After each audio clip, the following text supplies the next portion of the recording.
Mirzaguda road ప్రమాదంలో ఒక్కొక్కరిది ఒక్కో విషాద గాథ. ఈ ఘటనలో వికారాబాద్ జిల్లా హాజీపూర్కు చెందిన దంపతులు మృతి చెందారు.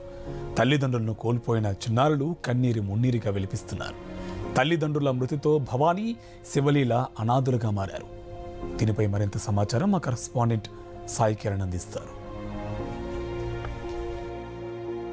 ప్రమాదం వెనుక ఒక్కొక్కరి కుటుంబం వెనుక ఒక్కొక్క కన్నీటి గాథ ఉంది. ప్రస్తుతం మనం ఇద్దరు చిన్నారులను చూస్తున్నాం. వీళ్ళిద్దరి కన్న తల్లిదండ్రులు ఇద్దరు కూడా ఈ బస్సు ప్రమాదంలో మరణించారు. వాళ్ళ వార్త తెలుసుకొని చేవెళ్ళ ప్రభుత్వ ఆసుపత్రికి ఇక్కడ చేరుకొని వాళ్ళ రోదనలు మిన్నంటున్నాయి. ఇద్దరు చిన్నారులను చూసినటువంటి ఇక్కడ ఉన్నటువంటి వాళ్ళందరి హృదయం కూడా కలిసి వేస్తుంది. వాళ్ళ కుటుంబ సభ్యులు ఉన్నారు.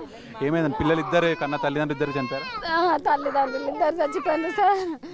ఇద్దరు ఏం పేర్లమ్మా వాళ్ళ పేర్లు? బందేప లక్ష్మి సార్.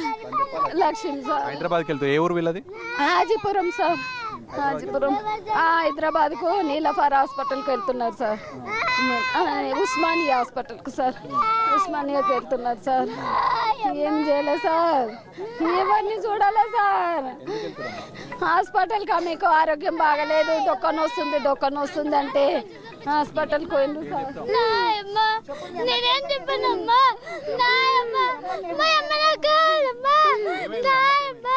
హాస్పిటల్ కానీ వచ్చింది అంటే హాస్పిటల్కి చూపించుకుని వచ్చింది. హెల్త్ బాగాలేకుండా వచ్చిండ్రు. నైట్ పూట వచ్చిండ్రు. ఎన్ని గంటలకు వచ్చిండ్రు నాకు తెలియదు.